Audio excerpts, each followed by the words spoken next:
بسم الله الرحمن الرحيم الحمد لله الصلاة والسلام على رسول الله وعلى آله وصحبه ومن والاه. Assalamu alaikum wa rahmatullahi wa barakatuh. Brothers and sisters watching on Al-Waqiyah, we have a very special guest with us today, our brother Abdullah Andalusi. Assalamu alaikum, brother. Wa alaikum salam.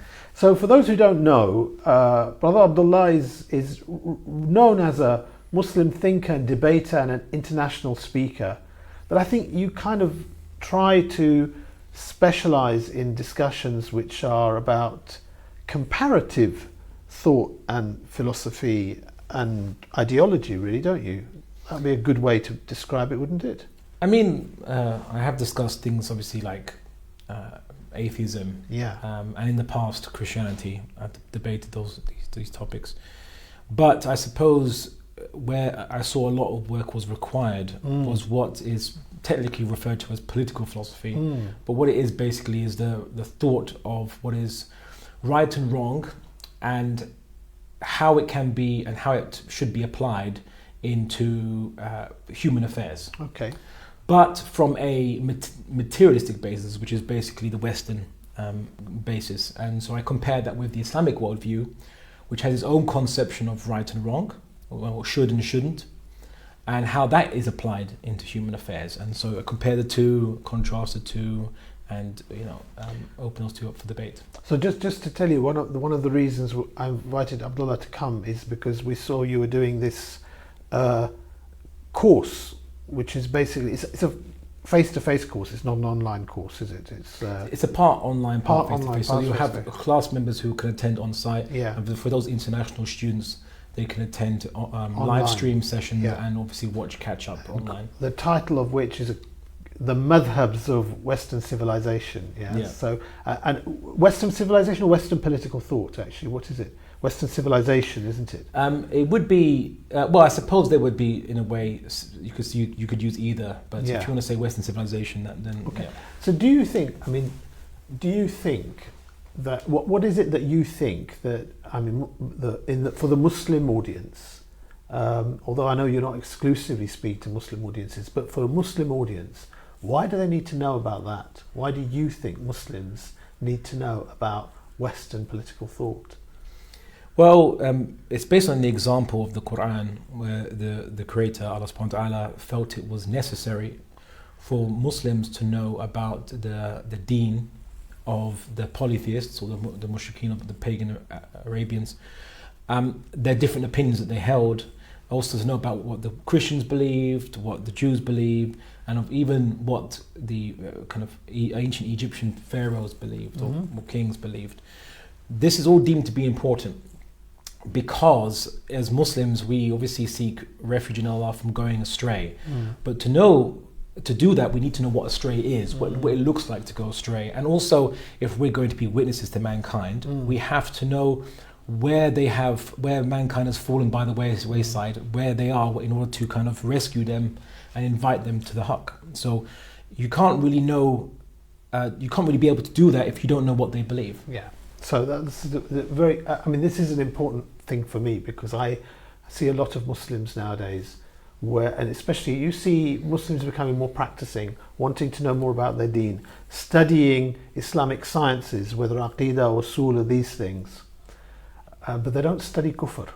They don't, perhaps it's the wrong thing to say, they don't study kufr, they don't recognize kufr sometimes.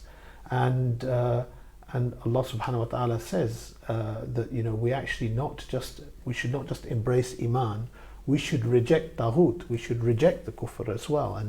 And I think so this is kind of going some way to helping people identify what are the strands of thought which come from other than Islam today and actually dominate the world, don't they?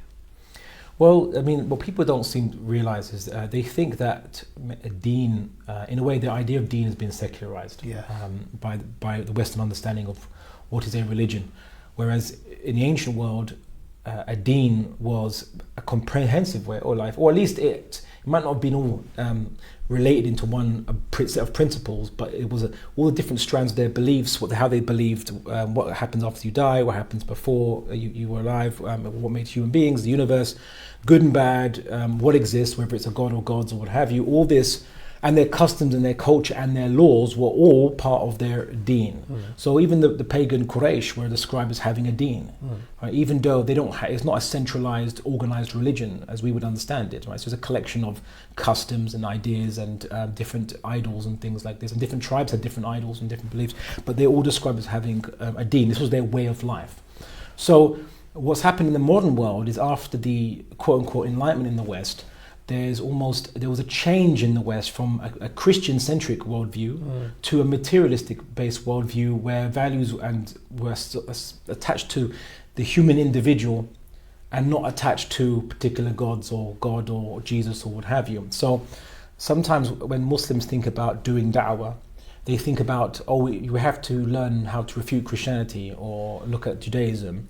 And I will make a little joke that Muslims are still stuck in the Crusades because we think that the West hasn't changed since the Crusades, but they have changed. They're very different in their worldview, and these ideas actually are insidious because Muslims might even adopt these ideas or these political theories and philosophies, which are not just about how to structure government. It's about what is good and bad, what is rights and what they define as human rights, which is what you should and shouldn't do, as opposed to in derogation of Allah subhanahu wa ta'ala's commands of what you should and shouldn't do. So they don't realize there's contradictions there because they think, the political philosophies of the West, there's no statues you worship, right? There's no gods or what have you worship. What they don't realize, it's the humans themselves they worship in a way, but not by bowing down to them, but by making human beings the basis to which judge morality and not something greater than humans, not what created humans.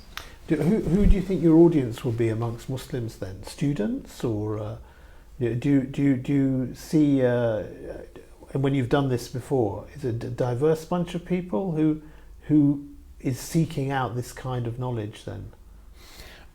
I would say ideally it's for all Muslims, because whether you're just a Muslim who is an alim and has studied and specialized in being a jurisprudent, or you're a da'i, or you're a political activist, you do campaigning, or you're a student, or you're a teacher, or you're just a Muslim who maybe has a day job doing something else and in his spare time or her spare time has interest in just knowing this stuff. For those Muslims that live in the West, as those Muslims living in the Muslim world, you can't escape the Western materialist ideologies, whether they're being applied in their derived form in the Muslim world or they're being applied in the source, which is in the Western world. You can't escape coming into contact with these ideologies. So you're gonna run this over 10 weeks. Yeah. And each module each week is going to be about what, a couple of hours long? About 2 hours, 2 hours and a half long. So I can tell you now, we're not going to be able to cover this, because you go from basically Greek philosophy through Christian thought, Renaissance, Enlightenment, right up until the modern day. I mean, I saw on the curriculum you're even addressing some of the thoughts like animal rights, veganism, and these kind of things, which is actually, even for us living in the West, it's relatively new to see these kind of become part of popular discourse. That's right, isn't it, really? I mean, human rights and this sort of thing we've been hearing for a long time, but these kind of things as popular discourse, which is being adopted increasingly by people in a very confused way, is relatively recent. Well, the thing is that one of the reasons why I thought this course is important and how Western ideology influence Muslims insidiously in a way, like without them realizing, is that the Quran teaches Muslims to support justice and for justice. Okay, but they're not taught what justice means from the Islamic perspective. What is justice? How does Islam measure it? How does how did He guide us for it? And what does it even mean? What does the concept mean?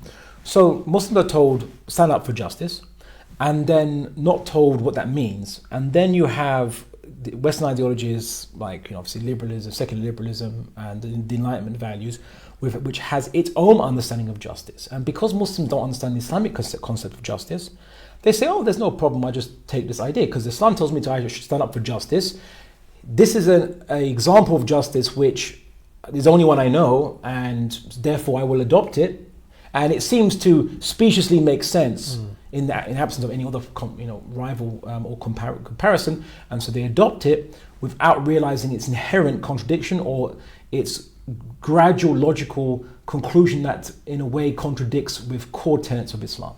So that's one of the problems, because Muslims don't know things, how does Islam view rights, how does Islam view justice, how does Islam view how to organize human affairs on a societal level. Because they are not usually taught that, they don't see the contradiction between adopting other ideologies that talk about it, and they don't. And the reason why I don't see a contradiction is because these other ideologies don't claim they worship a particular god, or they're attached to a particular idol like Hubal or Al-Uzza. They think, oh well, I'm not going to worship a different god, so I might as well adopt these ideas. But these ideas are based on a different set of values, which ultimately conflict with Islam, and many people leave Islam because they adopt the values without seeing contradiction, without seeing any problem with it, and then they eventually see the contradiction between these values and certain Islamic commandments and beliefs. Yeah, so actually, ultimately, God is, in the modern world, is now a God with a small g, if you like, that is really the human being.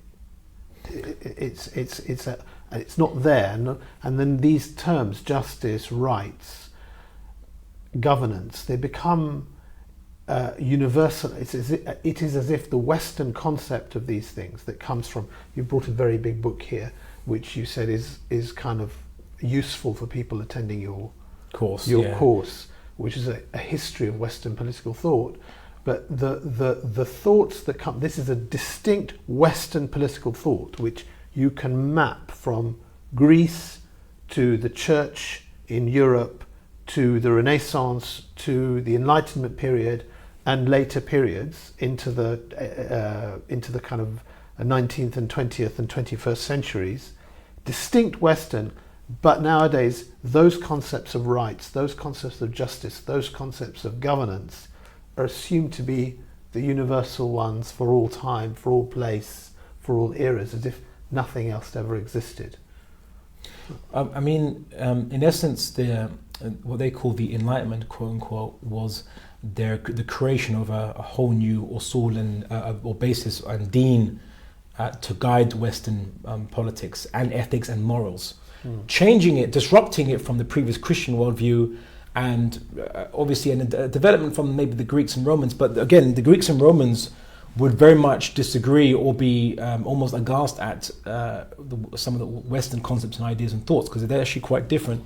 It was more like the Enlightenment, they took a few pieces from here and there, different sources, but they made something completely new and different, which was that the basis for judgment of all things will be human benefit according to the human criteria of its own benefit, according to the idea of maximizing pleasure, and pleasure, or the pursuit of sensual gratification, so just gratifying yourself through fulfilling your instincts and desires any which way they want, as long as it doesn't harm other people, quote unquote.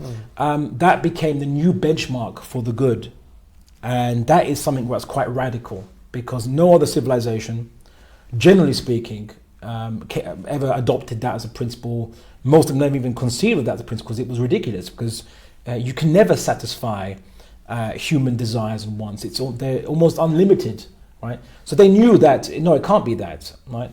But what happened in the West is that they say, well, look, there's so much ikhtilaf or difference of opinion as to different religions and gods and so on. So let's forget that. Let's make man the new center of measurement and the new basis behind which we will derive an entire system.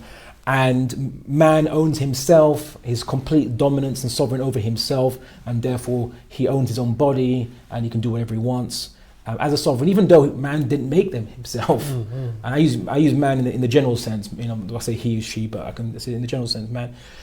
This is a fundamental break from what was before. Whereas as Muslims and Christians and Jews would believe that mankind are the property of Allah subhanahu wa ta'ala.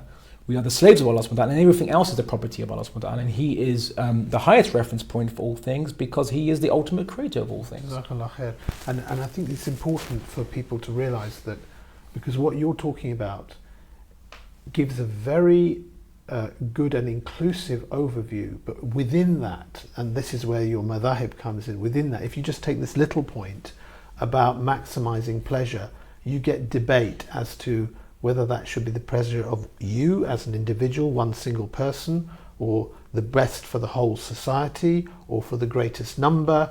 And that then reflects a variety of opinions that have emerged, and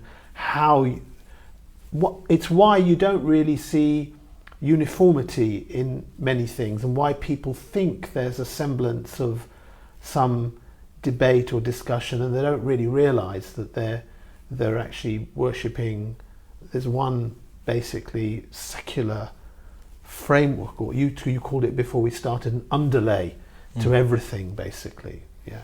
Well, as the Quran says, referring to those who don't believe in Islam, that you think they're united, but really they're divided amongst themselves. Yes. So they have difference of opinion, they have ikhtilaf amongst themselves.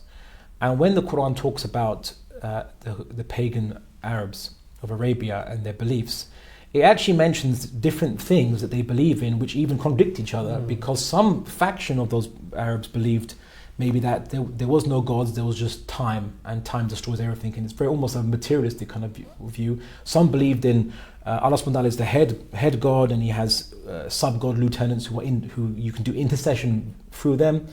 And other pagans believed that all the gods were equal, or maybe the gods like Hubal were more in the forefront, whereas Allah subhanahu wa ta'ala might have been a creator god, but he's inaccessible and he's in the background, whereas in the forefront, Hubal might be more the active one in the universe, for example. So you have all these different ikhtilaf and opinions amongst the pagans, which the Quran sees as important for Muslims to know these nuances amongst the pagan Quraysh, to allow Muslims to be able to engage with them and have an argument for each of their ikhtilaf from the Islamic perspective.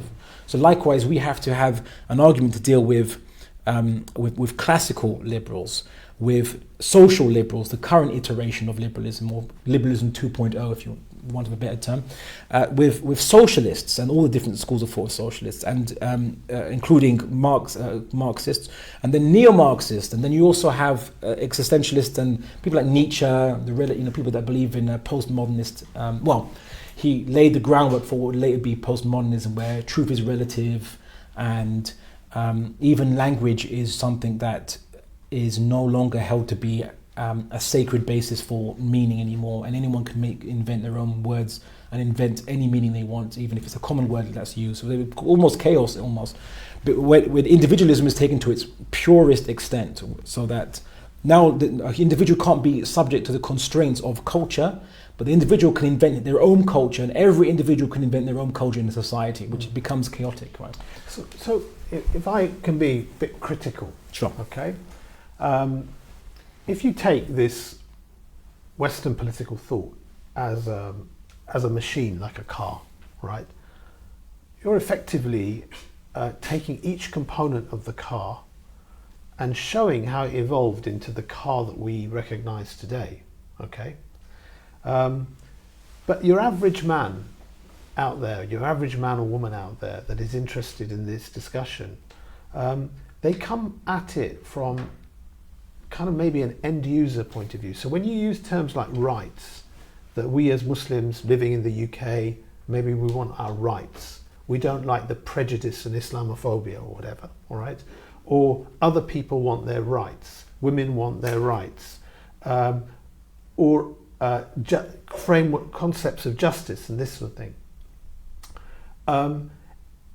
Is it that you will demonstrate to people through this, because your framework is very chronological, and you're talking about things with a lot of terminology, by the way, which I think I'm certainly for myself, it's always something I've found to understand political thought. Sometimes you have to learn almost a whole new vocabulary. Terms like classical and modern and postmodern and liberal, they have very particular meanings, don't they? They're not necessarily the same meaning as we throw around in everyday language. So it's almost like, so is it more useful to come at it from an end user thing? So, why is it that veganism as a philosophy, as opposed to just a diet, yeah? Vegan diet is halal, probably, if it doesn't have alcohol in, yeah? So it can be halal. So, but why is veganism as a philosophy something that is not from Islam? Why is the concept of universal human rights as it exists today not from Islam? Yeah, wouldn't that be a kind of easier way for people to digest? Well, that's exactly what the course is going to tackle, because it breaks up all the different madahib or schools of thought into their individual mini family trees and their own divergences. So a Muslim will go in and understand all these words they've been hearing on the news, and they've been hearing people saying, and university professors say to them and what have you, and they've heard these terms, they don't fully understand them. So in a way, part of that is to translate these terms and in simple ways so that Muslims can say, oh, you know what, now I know what that term means. So now I know how to engage in it. I know what ideas are connected to it. Secondly, each school of thought won't just be presented what their beliefs are, but like how the Quran does, it presents the beliefs of these different peoples who reject guidance, and then gives a refutation of it. Yeah. Right. So it has an exposition and then gives a refutation. And that's exactly what we'll be doing. We'll be breaking down, saying, well, here's why they differed on different issues, and here's how they're all wrong in their difference of opinion based on their usul, the basis behind their difference of opinion, the usul being incorrect, which caused all the opinions around that usul to be incorrect, and even caused the difference of opinion to occur in the first place because of the contradictions in itself. There's that. But also, to give an example, veganism, if people say, I'm going to adopt veganism, thinking it's just a diet as opposed to a set of values, because why does veganism exist as a particular lifestyle choice? It's because it's based on the concept that animals are just as much or equal as human beings. So they have equal in value, equal rights, right to self-determination, they fully own themselves as animals like we do. And even if they don't have free will like we do, although vegans might argue it's one of degree, but if you don't have this intelligence like we do, that doesn't mean that they don't deserve the exact same treatment that you give human beings, because they are equally living creatures. Right? This is their argument, who can think and not think but feel. Right. So that's why they feel pain, they feel suffering. They feel pleasure if they're fed or they're stroked or whatever. Yes, that's the concept. So then a Muslim adopting veganism, if you're adopting a lifestyle choice where you choose not to have meat because it's healthier to cut down on the red meats and find protein sources elsewhere, maybe in a vegetarian diet perhaps, or vegan diet as they call it, if you're doing it for health reasons, then that's not a problem. But that's not adopting veganism. As a philosophy. Because veganism is a philosophy which from which the lifestyle choice was derived from. Yes. Right. As opposed to, it's like saying, to say that veganism is just a lifestyle choice detached from its philosophy is like saying that I can adopt. If we're told to love Jesus, love Isa alayhi salam, so therefore I will adopt Christianity, even though I'm a Muslim. Right. You can't, because yes, we are told to love Isa alayhi salam, and there's reasons to love Isa alayhi salam from within our own tradition, but you can't, just because Christianity also loves Isa alayhi salam, you can't say, well, that means that I can adopt Christianity. Likewise, just because as a Muslim you might feel that your body, your personal diet in your time, in that time in your life, is a plant-based diet or an exclusive plant-based diet is the best for your health. You do that because your body is an amana, you want to look after it. It's an amana that Allah subhanahu wa ta'ala has given you, and you want to treat it right. And it could be also possible that you think that in the West, the industrial methods of slaughter, which is very brutal and miserable, you think that deserves to be boycotted because of how the animals are treated, going against the Islamic rules and protections for animals, and you want to make a choice to kind of boycott the industry because you detest how they've breached the animals' Islamic rights, or God-given rights. But to be a vegan because you believe that animals are equal to human beings is or in all considerations is a concept that goes against the Islamic understandings. And if you were to adopt it, it would end up that person condemning Islam, condemning the Prophet Muhammad sallallahu alaihi wasallam, because we have Qurbani, Yes. right? Yes. The creator of the universe instituted the obviously the sacrifice of lamb in kind of substitution for Ibrahim's son alayhi salam. To a vegan, that would just be equally bad. It's like you haven't, and they would lead them to make a judgment against Allah subhanahu wa ta'ala, that Allah subhanahu wa ta'ala is unjust. And they would even go further, saying that, well, if there is a God and all life is equal, then how can you allow suffering to all these animals one problem you've illustrated through this particular example is how the philosophy, it comes against something which is in text. So whether that's Qurbani, whether that's Allah subhanahu wa ta'ala saying that He has created these animals for us to utilize, for us to use them to carry loads, to us to eat from their meat and from their milk and these things. And also the sunnah of the Messenger sallallahu alaihi wasallam, which has taught us how to treat them nicely in this world, not to use them but don't abuse them, basically. Yes. So, but this comes against the philosophical framework of veganism as a philosophy, which gives animals rights. So this is one area, and this you can apply to everything, really, can't you? You can apply this in economy, economic philosophy. You can apply this in governance. You can apply this in human rights, etc., etc. That sometimes it just conflicts. So like the human rights framework, fundamentally, it conflicts with the concept of the hard punishments. I mean, what I would say is the term, even it's human rights or rights of humans, it assumes its own universality, and it's in the term. It calls itself human rights or has rights for humans. But in Islam, we believe that humans have rights upon each other, and that Allah subhanahu wa ta'ala has that we have a right. Allah subhanahu wa ta'ala has conveyed upon us a duty towards Him. So He has a right over us, and our only right is our right to expect justice from Allah. So Allah will not promised us that He will not treat us wrong and be unjust to us. He's made it prohibited for Himself. That's you can call that a right. That's a right that we have. Now, we're not against humans having rights, but it's what is the source that determines what rights are in the first place. Yeah. So when we talk about human rights, and the problem is when we talk about the term sounds universal, but what it really should be called, you could call it the Western conception of rights, or the 20th century Western conception of rights, because it has changed over time. Yes. Or you can call it the liberal conception of rights or the socialist conception of rights, depending on the different variations that's held. That is the proper descriptive term for what it actually is. But the term that it's the sales pitch, the headline terms, oh no, this is human rights for everybody. So it assumes its own universality. Yeah. So this is an important point to understand in this debate and this discussion.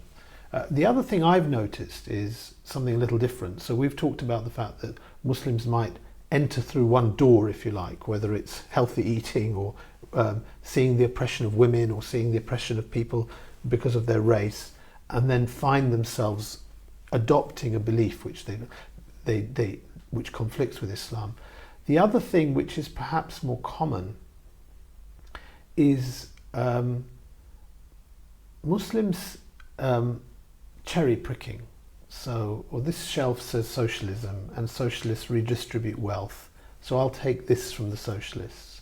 And this shelf says democracy, and democracy means taking the opinion of people in elections, and so I'm going to take this aspect from the democracy shelf. And you probably won't remember this, but you and I had a conversation over 10 years ago, actually, where one very prominent Muslim thinker, who effectively was talking about Islam through the lens of democracy equals shura, and zakat equals welfare state, and this kind of thing. And I'd said to him in a conversation that was evidence of his colonized mind, right? Because it reflects the fact that actually we want to present our Islam through the lens of what is derived from Western political thought and not from Kitab and Sunnah. Do you see that a lot in the discussions you have? I mean, of course, because let's say Western political thought, Western political and moral thought, really, Yeah. because it has ideas of justice, and because Muslims are not taught alternatives. So what they do is many Muslims might adopt Western ideas of justice, thinking, for example, justice must mean equality, and then kind of almost retroactively read that back into Islam, because they think, well, I believe Islam is just. I was taught as a kid, and surely then anything within Islam that contradicts what I've now learnt is justice, justice being absolute equality, it must mean then that those opinions in Islam are wrong, or maybe we need to change our understanding of Islam. Maybe somehow we've just misunderstood it. Yeah, and maybe the Prophet Muhammad ﷺ, maybe he was trying to aim towards this society, but he wasn't able to perfect it in his lifetime or whatever. They tried to reconcile that because they've adopted the idea of what justice is and what rights are, and because they say, well, Islam is just and is fair, therefore it must mean that Islam is consistent with Western thinking. Justice, yeah. And the other angle, the other motivation is that many Muslims want to seek to be integrated into the, let's say, the post-colonial system that we are seeing, the world system. And the only way you can have any kind of currency in kind of political discussions, the only way you'll be listened to is if you use the same ideological currency, which has been made the currency of the world in a way, so to speak, which is Western political thoughts, it's understanding of right and wrong, it's understanding of justice. So if you're not speaking from the Western basis, you're not listened to, and you're not given a share of anyone's attention. And so because they are supplicating to these Western power sources, they need to use Western currency, so on. And that's the problem, whereas they should be using the Islamic basis and trying to actually establish for Muslims their own separate and independent power base based on the ideas and values that the creator of the universe has revealed to them. So this gets to the crux. Islam has given its own political thought, really, hasn't it? I mean, and do you cover this in? I think you cover this in your course as well. You distinctly. So what area do you address that from then? Well, so for example, when I was talking about like a power base, we're talking about in the Muslim world where Muslims are the majority, and obviously they have control to some extent over the land that they live in. This would be the basis for Muslims to obviously set up a power base based on the values and ideas of Islam. Now, is this a new idea or a new way of looking at things? Well, no, because from the time the Prophet Muhammad ﷺ, who set up the power base of Islam in Medina, changing it from Yathrib to Medina, just means the city.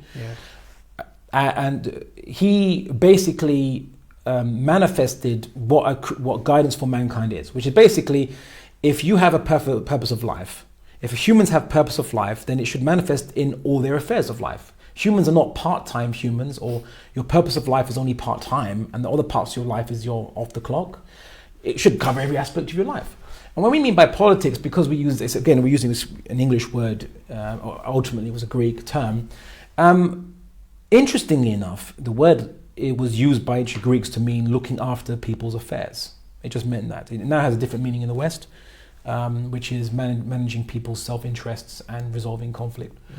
But in the Greeks, they understood it as managing your affairs, which means how you live with people, your transactions with people. I mean, theoretically speaking, even having a conversation with someone is technically political from the understanding of Islam and ancient Greeks as well. It was an interaction between you and other human beings, cooperating over public works that you need to do, or cooperating to do sales and transactions, to deliver bread and to make the bread and all this stuff.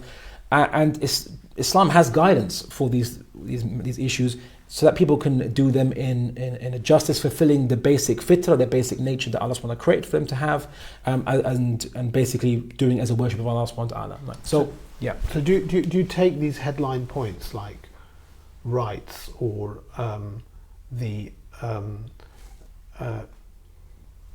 what effectively harms individuals or harms society, and these kind of headline things that might be things in political discourse, how you choose how you appoint a ruler, how you issues related to governance, how one state interacts with others in the world.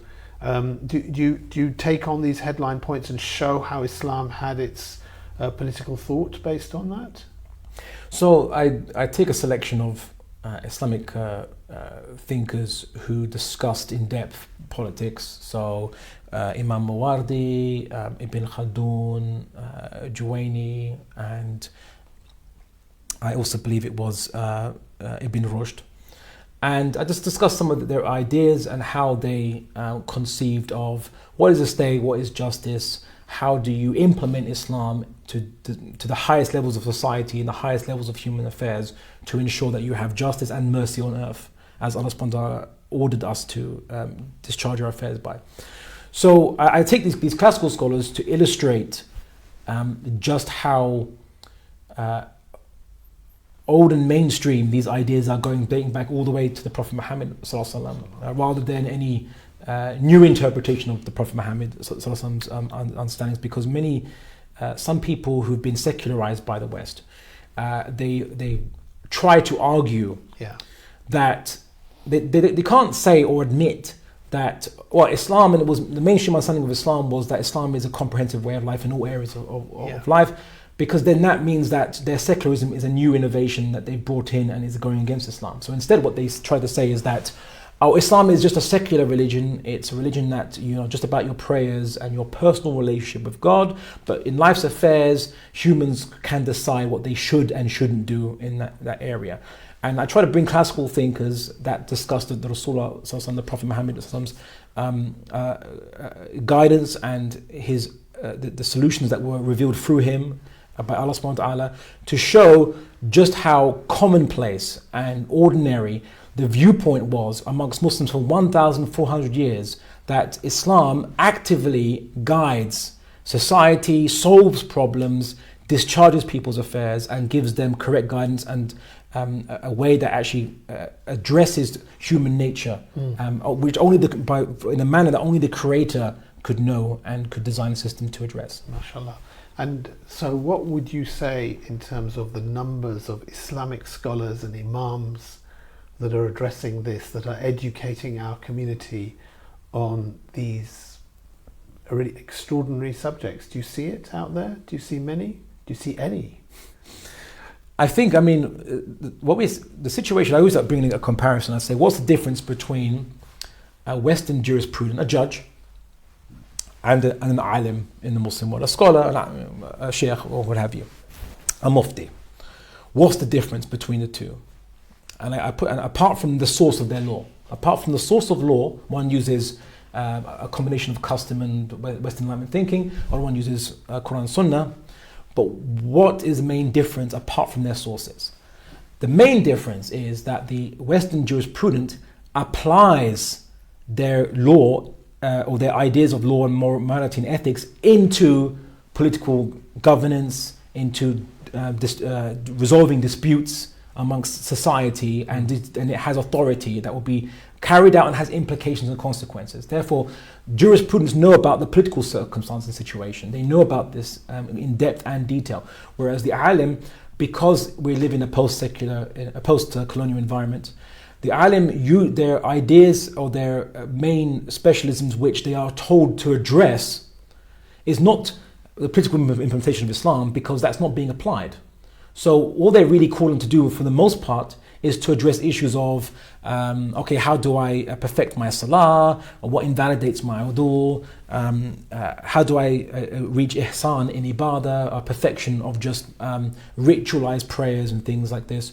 That is where their concern lies, and in various levels of obscurantism, like discussing the ikhtilaf of issues which are ghaib. For example, is the Quran in this verse about when it says Allah has a hand, is that a literal meaning? Is the meaning to be taken as that, but bila kayf, or is it a metaphorical meaning?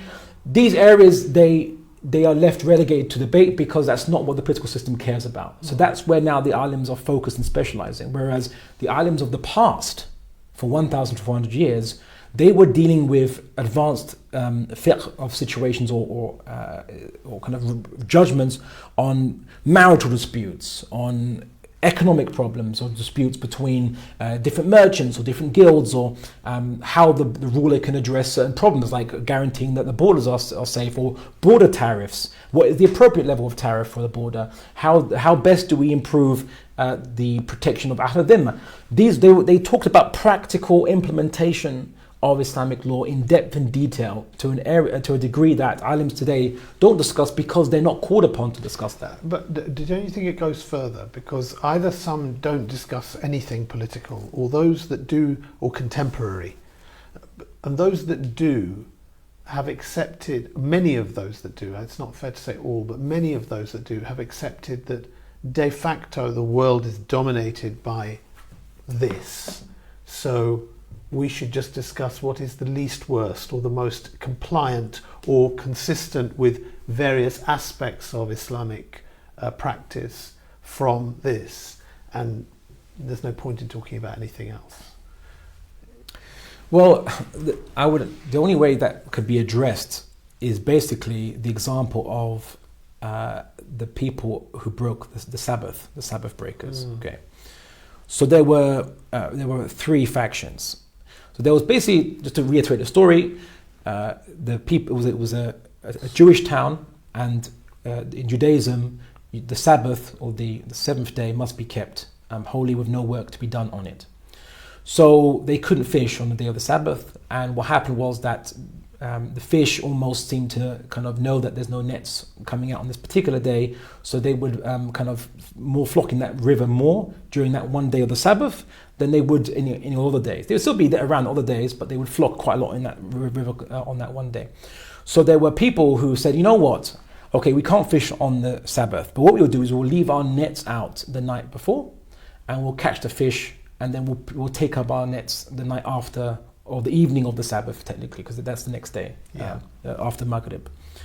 So this was basically, they became like a dominant faction, and there was two other factions that formed. One was those people who said, you know what, look, it's going to cause too much trouble to take them to task, to account them. Just let them do what they want to do. Live and let live. We'll do our own thing. We won't follow on with them. We'll do our own thing.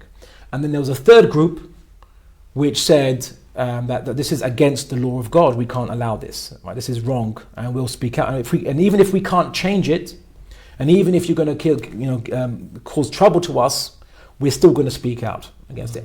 And in the Quran, it was a very beautiful argument that it iterated them saying that the primary reason they were speaking out against the Sabbath breakers was only to save themselves. The guys who were speaking out against them said, look, we want to save ourselves and distance ourselves from you, from the punishment of God. We want to save ourselves from Allah's punishment. That's the main reason. But hopefully, maybe as a secondary benefit, Allah, you might take our advice and change your ways. But that's not the main reason. The main reason is we want to distance ourselves away from you and from Allah's punishment. And that faction was saved. So we don't do things for anticipating short-term benefits. We do things because they are intrinsically right and wrong as set down by Allah subhanahu wa ta'ala, the Creator. Jazakallah khair. I think that is a beautiful note on which to end our show, and an excellent reminder. And Jazakallah khair for your time. And if people look at your website, abdullahandalusi.com, they'll see links to your course that you're doing and other lectures you've given and articles you've written, inshallah. Yes. Yeah, under the Quran Institute, which are running under the Quran Institute, the course. Who are running this course. Thank you very much. And Jazakallah khair to you, for our audience, for watching, and I hope it's been beneficial. Assalamu alaikum wa rahmatullahi wa barakatuh.